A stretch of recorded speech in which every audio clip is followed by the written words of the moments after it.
ರಾಜ್ಯದ ಹಣಕಾಸು ಪರಿಸ್ಥಿತಿ.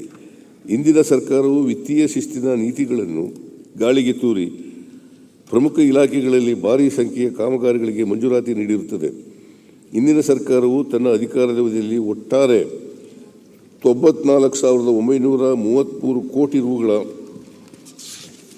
ಮೊತ್ತದ ಕಾಮಗಾರಿಗಳನ್ನು ಜನಸಂಪನ್ಮೂಲ, ನಗರಾಭಿವೃದ್ಧಿ, ಲೋಕೋಪಯೋಗಿ ಮತ್ತು ಇತರ ಇಲಾಖೆಗಳಲ್ಲಿ ಅನುಮೋದಿಸಿರುತ್ತದೆ.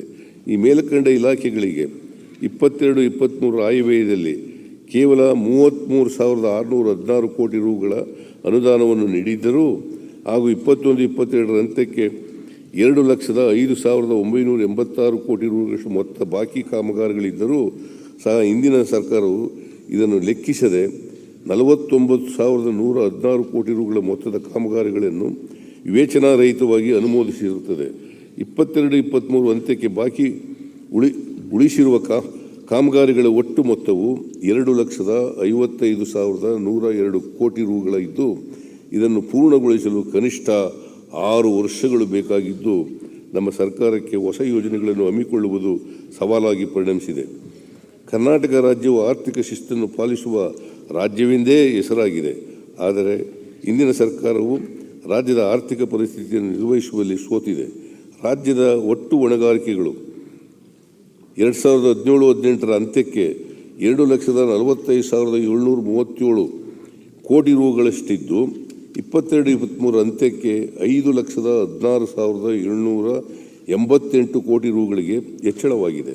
ಹಾಗೂ ರಾಜ್ಯ ಸರ್ಕಾರದ ಸಾಲಿನ ಮೇಲಿನ ಬಡ್ಡಿ ಪಾವತಿಯು 2017-18ರಲ್ಲಿ ರಾಜಸ್ವ ಸ್ವೀಕೃತಿಗಳ ಶೇಕಡ 9.5ರಷ್ಟಿದ್ದರೆ 23-24ರಲ್ಲಿ ರಾಜಸ್ವ ಸ್ವೀಕೃತಿಯ ಶೇಕಡ 15.06ಕ್ಕೆ ಹೆಚ್ಚಳವಾಗಿರುತ್ತದೆ. ತೆರಿಗೆ ಸಂಗ್ರಹಣೆಯಲ್ಲಿ ಕರ್ನಾಟಕವು ಪ್ರಮುಖ ರಾಜ್ಯವಾಗಿದ್ದರೂ ಸಹ ಕೇಂದ್ರ ಸರ್ಕಾರಕ್ಕೆ ಹಂಚಿಕೆ ಮಾಡುವ ಒಟ್ಟು ತೆರಿಗೆಯಲ್ಲಿ 3.65ರಷ್ಟು ಮಾತ್ರ ರಾಜ್ಯಕ್ಕೆ ನೀಡಲಾಗುತ್ತದೆ.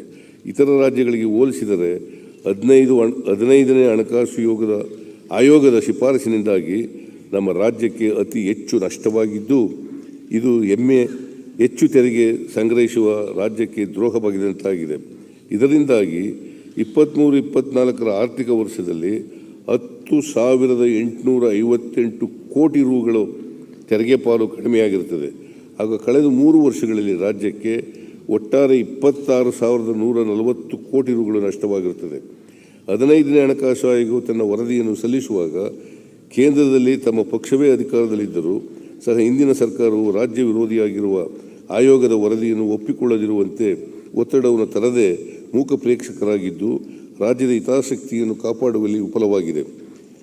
2019-20ಕ್ಕೆ ಹೋಲಿಸಿದರೆ 2020-21ರಲ್ಲಿ ನಮ್ಮ ರಾಜ್ಯದ ತೆರಿಗೆ ಪಾಲು ಕಡಿಮೆಯಾದ್ದರಿಂದ 15ನೇ ಹಣಕಾಸು ಆಯೋಗವು 2020-21ಕ್ಕೆ ಅನ್ವಯವಾಗುವಂತೆ ನಮ್ಮ ರಾಜ್ಯಕ್ಕೆ 5,495 ಕೋಟಿ ರೂಗಳ ವಿಶೇಷ ಅನುದಾನವನ್ನು ನೀಡುವಂತೆ ಮಧ್ಯಂತರ ವರದಿಯಲ್ಲಿ ಶಿಫಾರಸು ಮಾಡಿರುತ್ತದೆ. ಆದರೆ ಕೇಂದ್ರ ಸರ್ಕಾರವು ಹಣಕಾಸು ಆಯೋಗವು ಶಿಫಾರಸು ಮಾಡಿದ ಈ ವಿಶೇಷ ಅನುದಾನವನ್ನು ನಮ್ಮ ರಾಜ್ಯಕ್ಕೆ ನೀಡಿರುವುದಿಲ್ಲ. ಅಲ್ಲದೆ 15ನೇ ಹಣಕಾಸು ಆಯೋಗವು ತನ್ನ ಅಂತಿಮ ವರದಿಯಲ್ಲಿ ರಾಜ್ಯ ಕೇಂದ್ರಿತ ಕಾಮಗಾರಿಗಳ ಯೋಜನೆಗಳಿಗೆ ಅನುದಾನವನ್ನು ಶಿಫಾರಸು ಮಾಡಿರುತ್ತದೆ. ನಮ್ಮ ರಾಜ್ಯಕ್ಕೆ 3,000 ಕೋಟಿ ರೂಗಳ ಅನುದಾನವನ್ನು ಕೆರೆಗಳ ಸಮಗ್ರ ಅಭಿವೃದ್ಧಿಗಾಗಿ ಮತ್ತು 3,000 ಕೋಟಿ ರೂಗಳ ಬೆಂಗಳೂರು ನಗರದ ಪೆರಿಫೆರಲ್ ರಿಂಗ್ ರಸ್ತೆಗಾಗಿ ಎಂದು ರಾಜ್ಯ ಕೇಂದ್ರಿತ ಅನುದಾನವನ್ನು ಶಿಫಾರಸು ಮಾಡುತ್ತದೆ. ಆದರೆ ಕೇಂದ್ರ ಸರ್ಕಾರವು ಈ ಅನುದಾನವನ್ನು ನಮ್ಮ ರಾಜ್ಯಕ್ಕೆ ನೀಡಿರುವುದಿಲ್ಲ. ಕೇಂದ್ರದ ವಿತ್ತ ಮಂತ್ರಿಯವರು ನಮ್ಮ ರಾಜ್ಯದಿಂದಲೇ ಆಯ್ಕೆಯಾಗಿದ್ದರೂ ನಮ್ಮದು ಡಬಲ್ ಇಂಜಿನ್ ಎಂದು ಹೇಳಿಕೊಳ್ಳುವ ಸರ್ಕಾರವಿದ್ದರೂ ಸಹ ಕೇಂದ್ರದಿಂದ ಈ ಅನುದಾನವನ್ನು ಪಡೆಯುವಲ್ಲಿ ಇಂದಿನ ಸರ್ಕಾರವು ಅಸಮರ್ಥವಾಗಿರುತ್ತದೆ. ರಾಜ್ಯದಲ್ಲಿ GST ತೆರಿಗೆಯನ್ನು ಜಾರಿಗೆ ತರುವ ಸಮಯದಲ್ಲಿ ಕೇಂದ್ರ ಸರ್ಕಾರವು ರಾಜ್ಯದ GST ತೆರಿಗೆಯ ವರ್ಷವಾರು ಶೇಕಡ 14ರಷ್ಟು ಬೆಳವಣಿಗೆ ಆಗಲಿದೆ ಎಂದು ಭರವಸೆ ನೀಡಿತ್ತು. ಆದರೆ ಕಳೆದ 5 ವರ್ಷಗಳ ರಾಜ್ಯದ GST ತೆರಿಗೆ ಸಂಗ್ರಹಣೆಯನ್ನು ಗಮನಿಸಿದರೆ ಕೇಂದ್ರ ಸರ್ಕಾರದ ಭರವಸೆ ಹುಸಿಯಾಗಿರುವುದು ಸಾಬೀತಾಗಿದೆ. ಅಲ್ಲದೆ ಕೇಂದ್ರ ಸರ್ಕಾರವು ರಾಜ್ಯಗಳಿಗೆ ನೀಡುತ್ತಿದ್ದ GST ಪರಿಹಾರವನ್ನು 2022 ಜುಲೈನಿಂದ ಸ್ಥಗಿತಗೊಳಿಸಿರುತ್ತದೆ. ಇದರಿಂದಾಗಿ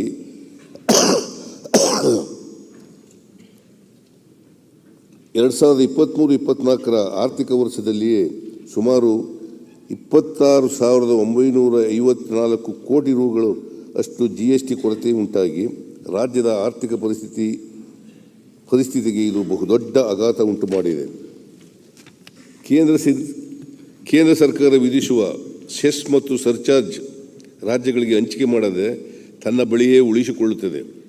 ತೆರಿಗೆಗಳ ಮೇಲೆ ವಿಧಿಸುವ ಸೆಸ್ ಮತ್ತು ಸರ್ಚಾರ್ಜ್ ಹೆಚ್ಚುತ್ತಿರುವುದರಿಂದ ರಾಜ್ಯಗಳಿಗೆ ಸಂದಾಯವಾಗುವ ತೆರಿಗೆ ಪಾಲು ಕಡಿಮೆಯಾಗಿರುತ್ತದೆ. 22-23ರಲ್ಲಿ ಎಲ್ಲ ರಾಜ್ಯಗಳಿಂದ ಒಟ್ಟು 5,20,570 ಕೋಟಿ ರೂಗಳ ಕೇಂದ್ರ ಸರ್ಕಾರವು ಸೆಸ್ ಮತ್ತು ಸರ್ಚಾರ್ಜ್ಗಳ ಮೂಲಕ ಸಂಗ್ರಹಿಸಿರುವುದರಿಂದ ನಮ್ಮ ರಾಜ್ಯಕ್ಕೆ ಸುಮಾರು 7,780 ಕೋಟಿ ರೂಗಳಷ್ಟು ನಷ್ಟವಾಗಿರುತ್ತದೆ. ನಮ್ಮ ಸರ್ಕಾರವು ಕೇಂದ್ರದ ಈ ನಡೆಯನ್ನು ಬಲವಾಗಿ ವಿರೋಧಿಸುತ್ತದೆ. ಕೇಂದ್ರ ಸರ್ಕಾರವು ಕೇಂದ್ರ ಪುರಸ್ಕೃತ ಯೋಜನೆಗಳ ಅನುಷ್ಠಾನಕ್ಕಾಗಿ ರಾಜ್ಯಕ್ಕೆ ನೀಡುವ ಸಹಾಯಧನವನ್ನು ಕಡಿಮೆ ಮಾಡುತ್ತಾ ಬಂದಿದೆ. ಕೇಂದ್ರದ ಪಾಲು ಕಡಿಮೆಯಾಗಿರುವುದರಿಂದ ರಾಜ್ಯದ ಜನರ ಹಿತದೃಷ್ಟಿಯಿಂದ ಕೇಂದ್ರ ಪುರಸ್ಕೃತ ಯೋಜನೆಗಳಲ್ಲಿ ರಾಜ್ಯದ ಪಾಲನ್ನು ಹೆಚ್ಚಿಸುವ ಅನಿವಾರ್ಯತೆ ಉಂಟಾಗಿದೆ ಹಾಗೂ ಇದರಿಂದಾಗಿ ರಾಜ್ಯದ ಹೊಸ ಯೋಜನೆಗಳಿಗೆ ಅನುದಾನದ ತೀವ್ರ ಕೊರತೆ ತಲೆದೋರಿದೆ. ಸಾಮಾಜಿಕ ಭದ್ರತಾ ಪಿಂಚಣಿ ಯೋಜನೆಗಳಲ್ಲಿ ಕೇಂದ್ರ ಸರ್ಕಾರವು ರಾಜ್ಯದ 14.13 ಲಕ್ಷ ಫಲಾನುಭವಿಗಳಿಗೆ ಮಾತ್ರ ಪಿಂಚಣಿಯನ್ನು ನೀಡುತ್ತಿದ್ದು, ರಾಜ್ಯ ಸರ್ಕಾರವು ತನ್ನ ಸ್ವಂತ ಸಂಪನ್ಮೂಲಗಳಿಂದ ಹೆಚ್ಚುವರಿ 64.21 ಲಕ್ಷ ಫಲಾನುಭವಿಗಳಿಗೆ ಪಿಂಚಣಿಯನ್ನು ನೀಡುತ್ತಿದೆ. 2022-23ರಲ್ಲಿ ಸಾಮಾಜಿಕ ಭದ್ರತೆ ಪಿಂಚಣಿ ಯೋಜನೆಗಳಿಗೆ ಕೇಂದ್ರ ಸರ್ಕಾರ ಕೇವಲ 447 ಕೋಟಿ ರು ನೀಡಿದರೆ ರಾಜ್ಯ ಸರ್ಕಾರವು 8,636 ಕೋಟಿ ರೂಗಳನ್ನು ನೀಡಿರುತ್ತದೆ. ಅಂದರೆ ಸಾಮಾಜಿಕ ಭದ್ರತಾ ಪಿಂಚಣಿ ಯೋಜನೆಗಳಿಗೆ ಕೇಂದ್ರ ಸರ್ಕಾರವು ಕೇವಲ 4.9% ಅನುದಾನ ನೀಡಿದರೆ ಬಾಕಿ 95.1% ಅನುದಾನವನ್ನು ರಾಜ್ಯ ಸರ್ಕಾರ ನೀಡುತ್ತಿದೆ. ಇಂದಿನ ಸರ್ಕಾರವು ಬದ್ಧ ವೆಚ್ಚಗಳಿಗೆ ಕಡಿವಾಣ ಹಾಕಿ ಜನಕಲ್ಯಾಣ ಕಾರ್ಯಕ್ರಮಗಳಿಗೆ ಸಂಪನ್ಮೂಲ ಕ್ರೋಢೀಕರಿಸಲು ವಿಫಲವಾಗಿರುತ್ತದೆ. ಆಯವ್ಯಯ ಗಾತ್ರವು 18-19ರಿಂದ 23-24ರವರೆಗೆ 50% ಹೆಚ್ಚಳವಾಗಿರುತ್ತದೆ. ಆದರೆ ಬದ್ಧ ವೆಚ್ಚಗಳಾದ ವೇತನ, ಬಡ್ಡಿ ಪಾವತಿ ಮತ್ತು ಪಿಂಚಣಿ ವೆಚ್ಚಗಳು ಈ 5 ವರ್ಷಗಳಲ್ಲಿ 81% ಹೆಚ್ಚಾಗಿರುತ್ತದೆ. ರಾಜ್ಯದ ಆರ್ಥಿಕತೆಯ ಬೆನ್ನೆಲುಬಾದ ವಿದ್ಯುತ್ ಶಕ್ತಿ ವಲಯವನ್ನು ಮುತುವರ್ಜಿಯಿಂದ ನಿರ್ವಹಿಸಿ ಸದೃಢಗೊಳಿಸುವ ಬದಲು ಇಂದಿನ ಸರ್ಕಾರವು ವಿದ್ಯುತ್ ಶಕ್ತಿ ವಲಯವನ್ನು ತೀವ್ರ ಸಂಕಷ್ಟಕ್ಕೆ ನೂಗಿದೆ. ದಿನಾಂಕ 31-3-2018 ಅಂತ್ಯಕ್ಕೆ ವಿದ್ಯುತ್ ಉತ್ಪಾದಕ ಪ್ರಸರಣ ಮತ್ತು ಸರಬರಾಜು ಕಂಪನಿಗಳ ಒಟ್ಟಾರೆ ಸಾಲದ ಬಾಕಿ ಮೊತ್ತವು 51,087 ಕೋಟಿ ರೂಗಳಿದ್ದು, ಇಂದಿನ ಸರ್ಕಾರವು ದಿನಾಂಕ 31-3-2023 ಅಂತ್ಯಕ್ಕೆ ಒಟ್ಟು 91,911 ಕೋಟಿ ರೂಗಳ ಸಾಲದ ಬಾಕಿ ಉಳಿಸಿರುತ್ತದೆ. ಜೊತೆಗೆ ವಿದ್ಯುತ್ ಸರಬರಾಜು ಕಂಪನಿಗಳ ಸಂಚಿತ ನಷ್ಟ ಕ್ಯುಮ್ಯುಲೇಟಿವ್ ಲಾಸ್ ದಿನಾಂಕ 31-3-2018 ಅಂತ್ಯಕ್ಕೆ 4,725 ಕೋಟಿ ರೂಗಳಿದ್ದು, ದಿನಾಂಕ 31-3-2023 ಅಂತ್ಯಕ್ಕೆ 17,056 ಕೋಟಿ ರೂಗಳಿಗೆ ಹೆಚ್ಚಾಗಿದ್ದು, ಇಂದಿನ ಸರ್ಕಾರದ ದುರಾಡಳಿತಕ್ಕೆ ಇದು ನಿದರ್ಶನವಾಗಿದೆ. ಇಂದಿನ ಸರ್ಕಾರದಿಂದ ರಾಜ್ಯದ ಆರ್ಥಿಕತೆಯು ಕತ್ತಲೆಯಲ್ಲಿ ಮುಳುಗಿದ್ದರೂ ರಾಜ್ಯದ ಆರ್ಥಿಕತೆಯನ್ನು ಪುನಶ್ಚೇತನಗೊಳಿಸಲು ದೃಢ ನಿಲುವು ತೆಗೆದುಕೊಳ್ಳಲು ನಾನು ಯಾವುದೇ ಕಾರಣಕ್ಕೂ ಹಿಂಜರಿಯುವುದಿಲ್ಲ. ರಾಜ್ಯದ ಜನತೆಯ ನಮ್ಮ ಸರ್ಕಾರದ ಮೇಲೆ ನಂಬಿಕೆಯನ್ನಿರಿಸಿ ಸ್ಪಷ್ಟ ಬಹುಮತವನ್ನು ನೀಡಿರುತ್ತಾರೆ. ಜನರ ಆಶೋತ್ತರಗಳನ್ನು ಈಡೇರಿಸಲು ನಾನು ಕಂಕಣಬದ್ಧನಾಗಿರುತ್ತೇನೆ. ನಮ್ಮ ಸರ್ಕಾರವು ಎಲ್ಲ 5 ಗ್ಯಾರಂಟಿಗಳನ್ನು ಪೂರೈಸಲು, ಅಗತ್ಯವಿರುವ ಆದಾಯವನ್ನು ಸೃಜಿಸಲು ಎಲ್ಲ ಅಗತ್ಯ ಕ್ರಮಗಳನ್ನು ಕೈಗೊಳ್ಳಲಿದೆ.